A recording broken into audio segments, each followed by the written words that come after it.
अभी हाल ही में सीडीपीओ का एग्जाम हुआ है और सीडीपीओ के एग्जाम के जो सेकेंड पेपर है उसके सेक्शन ए जो पॉलिटी है उससे सवाल पूछे गए।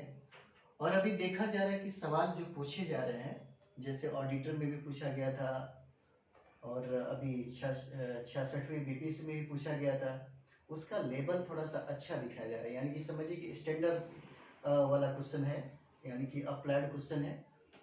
और हम इस पे बात कर रहे हैं। जैसे ये क्वेश्चन अभी पूछा गया है सीडीपीओ में, और ये क्वेश्चन है पॉलिटी का। ये क्वेश्चन देखिए क्या है। एक राज्यपाल को संविधान की भावना के अनुसार अपने कर्तव्य का निर्वहन करना चाहिए, न कि केंद्र के एक एजेंट के रूप में कार्य करना चाहिए। इस कथन के परिप्रेक्ष्य में राज्यपाल की भूमिका पर चर्चा कीजिए। तो इस क्वेश्चन को हम लोग लिखते कैसे हैं, कैसे लिखेंगे, हम इसके बारे में थोड़ा चर्चा करते हैं। जैसे सबसे पहले अगर हम शुरुआत करते हैं तो हम लोग इसे हमें मिटाना होगा इस क्वेश्चन को, ताकि हम इसको बता सके कि कैसे लिखना है। तो आइए हम लोग बात करते हैं। सबसे पहले आजकल जो स्टैंडर्ड है हो गया है सेकंड पेपर में, मार्क्स लाना बहुत ही मुश्किल और बहुत ही आसान है, क्योंकि इसमें एक लेवल मांगता है। आपकी समझ का, विषय वस्तु का अगर समझ आपके पास अच्छा है तो आप बहुत ही बेहतर मार्क्स ला सकते हैं।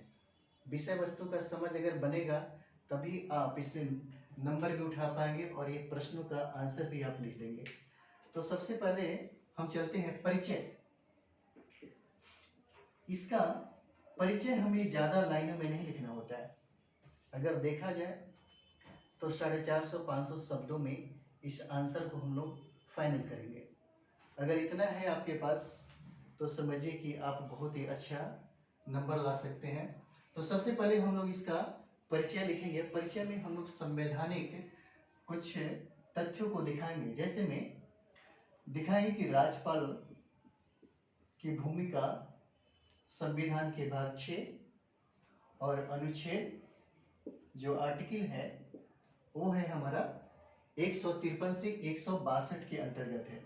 153 से लेकर के 162 तक इसका वर्णन किया गया है।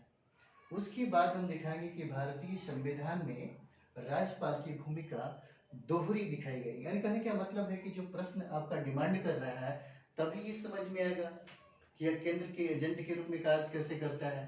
तो दोहरी कहने का मतलब है कि इनकी शक्तियों से ही हम इसे साबित करेंगे। पहला एक शक्तियां है हमारा संवैधानिक शक्तियां, और दूसरा है हमारा स्वविवेक की शक्तियां।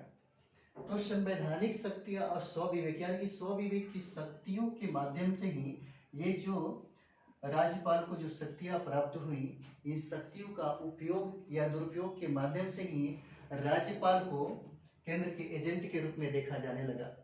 और यह जो विषय बना स्वविवेक का, यह एक विवाद का विषय रहा। जैसे में अगर हम लिखना चाहेंगे तो सबसे पहले परिचय देने के बाद हम संवैधानिक शक्तियों को दिखाएंगे कि राज्यपाल को विधायी शक्तियां हैं, कार्यकारी शक्तियां हैं, उसके बाद द्वितीय शक्तियां हैं, उसके बाद दिखाएंगे यहाँ पे राष्ट्रपति शासन की शक्तियां हैं, उसके बाद दिखाएंगे क्षमा दान की शक्तियां हैं, उसके बाद यहाँ पे दिखाएंगे कुछ न्यायिक शक्तियां हैं।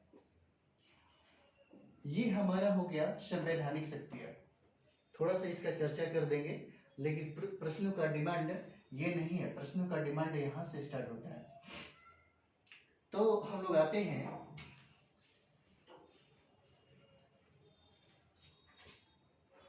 प्रश्नों पे।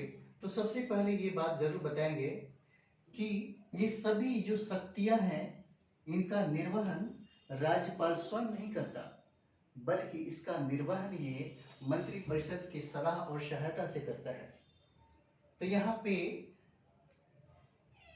मतलब जो आंसर का डिमांड है, फिर हम दूसरी साइड में आएंगे। जैसे में स्वविवेक की शक्तियां भारतीय संविधान में उल्लेखित नहीं है, लेकिन स्वविवेक की शक्तियां राज्यपाल को परिस्थिति या समय परिस्थिति या विशेष परिस्थितियों में ही प्राप्त हुआ। जैसे में कहने का मतलब है ये स्वविवेक की शक्तियों के माध्यम से ही, स्वविवेक के माध्यम से ही राज्यपाल को केंद्र के एजेंट के रूप में देखा गया। जैसे कैसे? जैसे मानते हैं कि विवाद का जो विषय है या मुद्दे हैं उसको सबसे पहले हम देखेंगे कैसे एजेंट के रूप में अगर राज्यपाल काम किया तो कैसे। तो सबसे पहला जो हम लोग पॉइंट करेंगे वो है हमारा सबसे पहले राज्यपाल की नियुक्ति। राज्यपाल की नियुक्ति सबसे पहला हम लोग करेंगे वो है हमारा राज्यपाल की नियुक्ति। इसका मतलब ये है कि राज्यपाल की नियुक्ति राष्ट्रपति करता है। राज्यपाल की नियुक्ति राष्ट्रपति करता है। इसीलिए राज्यपाल केंद्र के दिशा निर्देश के अनुसार काम करता है। यदि केंद्र और राज्यों में सरकार अलग अलग हो तो राज्यों के लिए समस्या खड़ा हो सकता है। ठीक है, ये राज्यों के लिए समस्या खड़ा हो सकता है। ये हमारा केंद्र के एजेंट की तरह या केंद्र के एजेंट के रूप में दिखाया। दूसरा हम पॉइंट लिखेंगे कि राज्यपाल की अगर नियुक्ति केंद्र करता है तो किसी विशेष या जो बहुत ही फेमस कोई पर्सनालिटी है, कोई फेमस नेता है, उसे बनाया जाता है राज्यपाल। नहीं तो कोई ऐसे प्रशासनिक अधिकारी को बनाया जाता है राज्यपाल। जब ये राज्यपाल बनते हैं तो अगर उस राज्य में इनकी पार्टी का अगर सरकार न हो तो वहां पे ये लोग पक्षपात करने लगते हैं। तो ये भी एक केंद्र के एजेंट के रूप में दर्शाया गया है। तो ये सारी चीजें जो है, तो उसके बाद हम दिखाएंगे जैसे अभी देखिएगा राजस्थान में राज्यपाल पर आदर्श आचार संहिता का उल्लंघन का भी आरोप लगा है। उसके बाद हम लोग आगे बढ़ के अगर देखेंगे, अगर मानते हैं कि चुनाव बाद अगर किसी भी पार्टी को बहुमत अगर प्राप्त नहीं होता है तो यहाँ भी वो लोग पक्षपात करते हैं। जैसे में अगर बिहार की बात करें तो देखिए एक बहुत बड़ी पार्टी जैसे राष्ट्रीय जनता दल, वो सबसे बड़ी पार्टी थी। कहने का मतलब होता है कि राज्यपाल को नियम के अनुसार कार्य करने का मतलब प्रावधान है। अगर सबसे बड़ी पार्टी है तो उसी को बुलाया जाता है कि आप आकर के बहुमत सिद्ध करिए, लेकिन ऐसा नहीं किया गया और इस तरीके से बहुत सारे राज्यों में भी देखा गया। उसके बाद हम लोग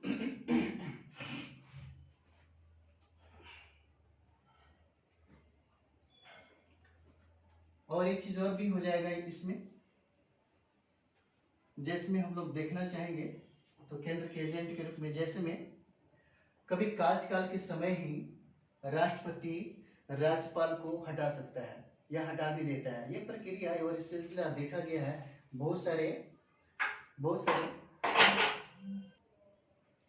ठीक, नेक्स्ट हम लोग आते हैं, इसमें देखेंगे कि अभी हाल ही में जो राज्यपाल एक विवाद के रूप में खड़ा हो गया है। जैसे कहने का मतलब है कि अगर देखें हम राज्य और राज्यपाल के बीच में जो मतभेद है उसको हम दिखाने की कोशिश करेंगे। जैसे महाराष्ट्र में, जैसे गोवा में, जैसे केरल में, जैसे कर्नाटक में, यहाँ दे सकते हैं हमारे बिहार में। तो ये जो राज्यपाल पक्षपात के माध्यम से या पक्षपात करता है या राज्यों को उसके कामों में थोड़ा सा बाधा पहुंचाने का काम करता है, तो वहां पे भी दिखता है कि ये एजेंट के रूप में ही काम कर रहा है। और नेक्स्ट पॉइंट फिर आ जाएगा राष्ट्रपति शासन।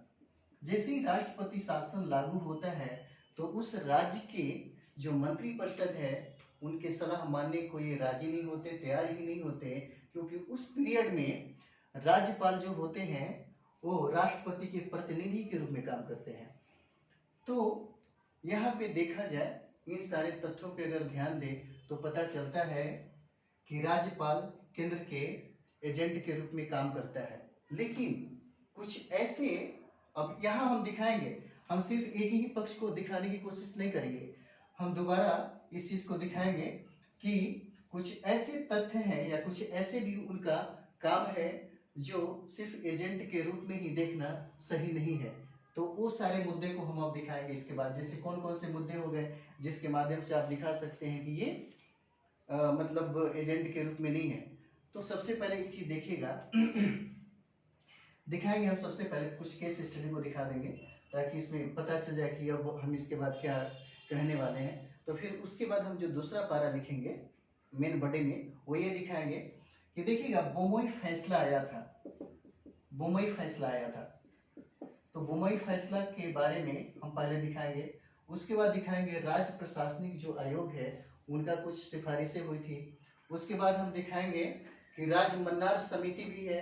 उसके बाद दिखाएंगे कि भगवान सहाय समिति भी है, सरकारिया आयोग भी है और पुंछी आयोग ने है।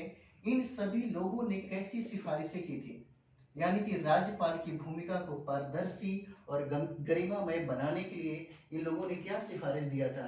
तो उस सिफारिश को लेकर के कुछ बातें हम लोग इसमें मतलब इसमें चर्चा करेंगे। जैसे पहला पॉइंट अब हम इसके बाद चर्चा कर देंगे कि हमारा पहला पॉइंट क्या होगा। तो सबसे पहले एक चीज और दिखाएंगे कि हमने देखा कि जैसे ही हम लोग यानी कि राज्यपाल की नियुक्ति जब करते हैं तो उसमें किसी भी राज्यों का यानी कि जिस राज्य में हम राज्यपाल की नियुक्ति करने जा रहे हैं वहाँ के मुख्यमंत्री से विचार विमर्श नहीं करते। तो उनकी सिफारिश में था कि अनुच्छेद 155 में संविधान संशोधन कर दिया जाए ताकि वहाँ के मुख्यमंत्री हैं उनसे हम लोग राय विचार मतलब कर सके। उसके बाद देखते हैं सबसे ज्यादा जो प्रॉब्लम हुआ वो था हमारा स्वविवेक की शक्ति। उसके बाद नेक्स्ट में आएगा स्वविवेक की शक्ति। स्वविवेक की शक्ति को अगर राज्यपाल प्रयोग करते हैं तो वहां पे पर्याप्त स्पष्टीकरण किया जाना चाहिए, यानी कि तब इनके जो ये कहा जाता है कि एजेंट के रूप में है ये अवधारणा खत्म हो जाएगा। उसके बाद हम लोग देखते हैं इसमें जैसे एक दल को अगर पूर्ण बहुमत नहीं मिलता है तो वहां पे ये कहा जाता है कि उनको विधानसभा में अधिवेशन बुलाना चाहिए और वहां पे ये तय करना चाहिए कि कौन व्यक्ति बहुमत जुटाएगा, उस हिसाब से वहां पे मुख्यमंत्री नियुक्त करना चाहिए। उसके बाद ये होता है कि जिस राज्य में हम मुख्यमंत्री की नियुक्ति करने राज्यपाल की नियुक्ति करने जा रहे हैं वहां का वो मतलब नागरिक नहीं होना चाहिए, वहां का वासी नहीं होना चाहिए। दूसरी बात यह है कि कभी भी किसी समय में अगर वो व्यक्ति उस राजनीति में या कभी किसी ऐसे पोस्ट पे रहा हो, राजनीतिक पोस्ट पे रहा हो और उस राज्य के किसी भी राजनीतिक विवाद में या कुछ ऐसा चीज में ज्यादा हिस्सा न लिया हो। उसके बाद हम दिखाएंगे कि सरकारिया जो आयोग है, सरकारिया आयोग है, इसके सुझाव के बारे में भी हम थोड़ा सा बता देंगे। इस तरीके से बहुत सारे पॉइंट आपके सामने आ जाएंगे, यानी कि पक्ष और विपक्ष की चर्चा हम करेंगे ताकि हमारा जो आंसर है वो सबसे बेहतर हो सके। उसके बाद जो हम लोग करेंगे वो है हमारा मतलब समझिए कि कंक्लूजन। तो कंक्लूजन में हम लोग ये बताएंगे, यानी कि निष्कर्ष में हम यहाँ पे देंगे। निष्कर्ष बहुत ही अच्छा और परिचय भी बहुत ही अच्छा होना चाहिए ताकि इससे पता चल जाए कि आपको मतलब लिखना क्या चाहते हैं। जैसे निष्कर्षतः हम ये बता सकते हैं, निष्कर्षतः हम बोल सकते हैं कि संविधान की जो संघीय प्रणाली है या लोकतंत्र की प्रणाली है इसमें सिर्फ राज्यपाल को एक केंद्र के एजेंट के रूप में ही दिखाना कतई सही नहीं है। जैसे में पूर्व अगर राष्ट्रपति के कथनों पे एक सम्मेलन, एक मतलब सम्मेलन का उद्घाटन कर रहे थे, उन्होंने राज्यपाल से संबंधित कुछ बातें कही। उसमें उन्होंने ये कहा था कि राज्यपाल राज्य का संरक्षक और मार्गदर्शक के रूप में कार्य करता है और देश के संघात्मक ढांचे में महत्वपूर्ण भूमिका निभाता है। बस इतना लिख करके आप आंसर को एंड कर दीजिए, इतना काफी है और इससे आपका बहुत ही अच्छा कम से कम 21-22 मार्क्स मिलेगा। हम लोग जब लिखा करते थे तो दिल्ली में हमने देखा और हम लोग दिए थे 22, 21, 23, इससे बहुत हो गया, बहुत इतना मार्क्स बहुत है और आपका आराम से इतना मार्क्स मिलेगा। बाकी बहुत सारा डिस्कशन है, बहुत सारा प्रश्न है जो हम लोग ऐसे ही कराते हैं और खुद लिखते हैं तो आपको ज़्यादा से ज़्यादा फायदा होगा। क्योंकि आप देखिएगा जहाँ भी डिस्कशन ये और जो भी लिखने की कोशिश है एकदम कम टू द पॉइंट, कहने का मतलब है इधर उधर करने से कोई फायदा नहीं। हम लोग आईएएस स्टाइल में जो हम लोग पढ़े, हम लोग जो किए, उसी स्टाइल में हम आपको आंसर बता रहे हैं, और बिल्कुल इसी तरह है। अगर आपको ये वीडियो अच्छा लगा तो नेक्स्ट वीडियो के लिए हम काफ़ी मटेरियल और काफ़ी चीज़ें हम बताने की कोशिश करेंगे। हमने यहाँ पे आंसर लिखाया नहीं है, बल्कि एक डिस्कशन हुआ, ताकि अगर आप जैसे आप मेन लिख रहे हैं तो मेन लिखने के लिए इतना ही काफ़ी है। आपकी शुरुआत नहीं है, आप अगर अच्छे समझ पॉलिटी का अच्छा समझ है तो इतना काफ़ी है। अगर कोई भी गाइड करने वाला, कोई भी टीचर अगर ये बात बताता है तो इतना काफ़ी एक बेहतर आंसर लिखने के लिए। बाकी आपके पास भी बहुत सारा सोर्स है, आप उसका भी थोड़ा सा इस्तेमाल कर सकते हैं। ठीक है, तो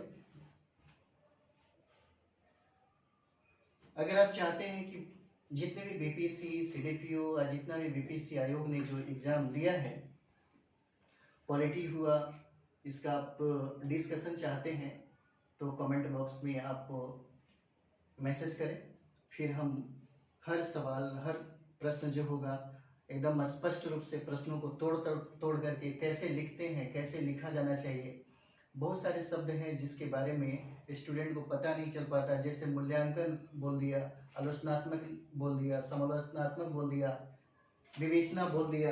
तो बहुत सारे प्रश्न हैं, इसके बारे में हम कोशिश करेंगे कि अगर ऐसे प्रश्न दे दे तो हम इसमें क्या लिखते हैं, किन पक्षों को ज़्यादा दिखाते हैं, किन पक्षों को कम दिखाते हैं। चलिए तो फिर